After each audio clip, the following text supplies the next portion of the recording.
प्रधानमंत्री नरेंद्र मोदी ने यूपीए सरकार के दौरान वो जो ब्रह्मोस मिसाइल के निर्यात को कई साल तक अटकाने लटकाने का सिलसिला जारी रहा, उस पर जो एबीपी न्यूज ने खुलासा किया था, उस पर भी बड़ी बात कही। उन्होंने सुपर एक्सक्लूसिव इंटरव्यू में इस मुद्दे पर दो टुक क्या कहा है वो आपको आगे दिखाएंगे भी, लेकिन पहले तो ये जानिए कि प्रधानमंत्री ने एबीपी न्यूज को धन्यवाद भी दिया इस विषय को उठाने के लिए। और साथ ही प्रधानमंत्री नरेंद्र मोदी की तरफ से यह भी कहा गया कि ब्रह्मोस के साथ अगर ऐसा व्यवहार ना होता पिछली सरकार का तो लाखों करोड़ों का निर्यात हो चुका होता।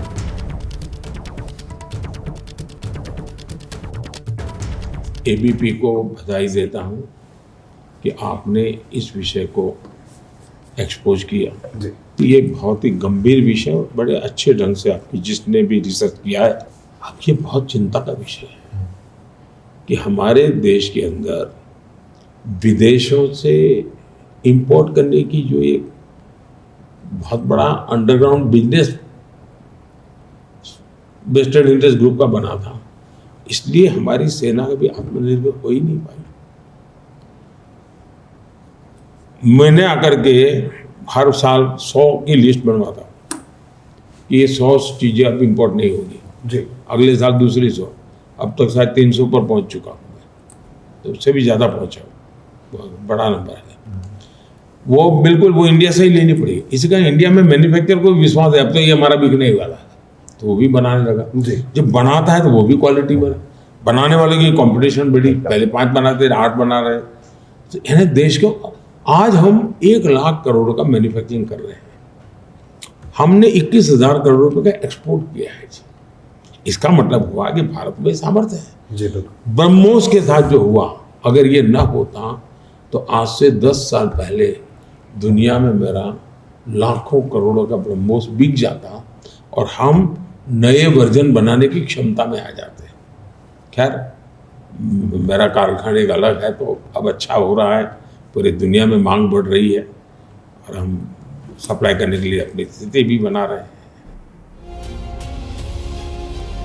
तो प्रधानमंत्री नरेंद्र मोदी के सबसे शानदार और सॉलिड इंटरव्यू की ये कुछ झलकियां जो इस वक्त हम दिखा रहे हैं। पूरा इंटरव्यू अब से कुछ देर बाद दोपहर 1 बजे एबीपी न्यूज पर आप देख सकेंगे। और ऐसे में ये ब्रह्मोस वाला मुद्दा है जिसको लिए प्रधानमंत्री नरेंद्र मोदी ने इस खुलासे के लिए एबीपी न्यूज का धन्यवाद भी किया और विस्तार से जवाब भी दिया। सवाल ये बड़ा हो जाता है कि ब्रह्मोस की फाइल किसने अटकाई।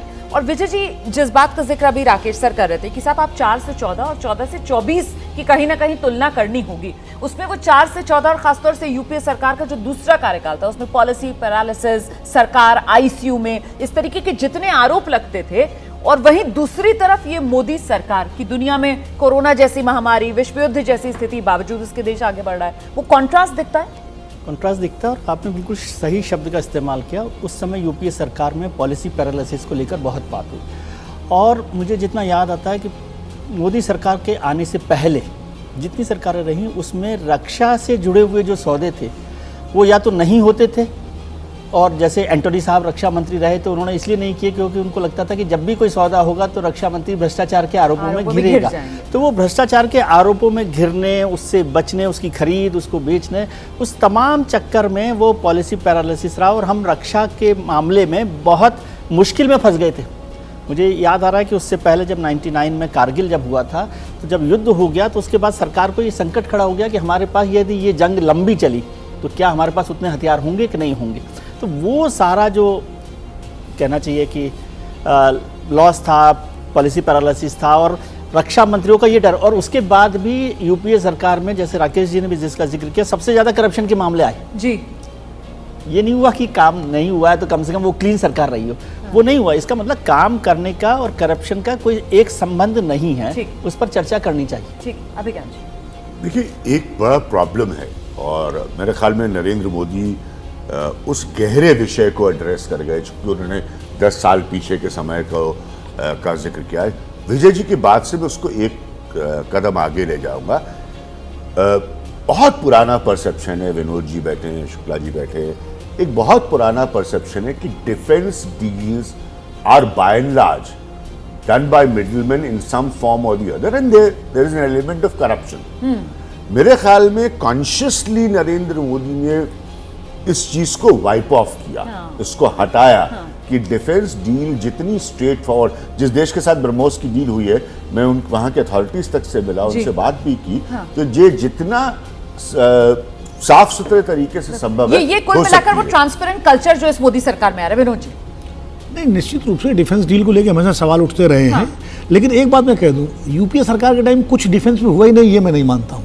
स्कॉर्पियन डील उसी टाइम में हुई, गुरस्कोप उसी समय आया, 1-2-3 न्यूक्लियर डील जैसी बड़ी डील हुई अमेरिका से, जिसके बाद ये सरकार एक कदम आगे नहीं बढ़ी एनएसजी की मेंबरशिप को लेकर के। तो ये सब भी चीजें हैं जो हम किसी सरकार का मूल्यांकन करें तो उसकी उपलब्धियां और विफलताएं दोनों पर बात करें, क्योंकि हम पॉलिटिकल बात नहीं कर रहे हैं, हम एक जर्नलिस्ट की तरफ बात कर रहे हैं। नहीं, आपका पॉइंट बिल्कुल सही है, लेकिन यहाँ पे क्योंकि हम प्रधानमंत्री जी की बात कर रहे थे और ब्रह्मोस को लेकर ये अनियमितताएं सामने आई सर। जैसे ही घड़ी का काटा दोपहर 2:30 पे आए, बबीता जी का दिल सास बहू साजिश के लिए मचल जाए।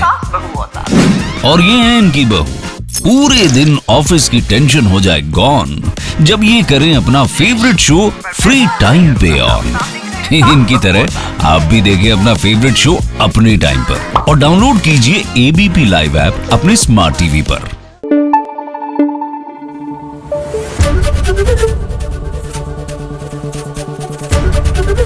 एबीपी न्यूज आपको रखे आगे।